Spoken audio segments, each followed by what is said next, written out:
Okay, so here we have a filthy graphics card. So we need to get in and clean this.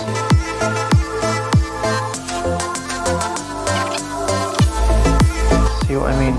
That has been in a dirty PC.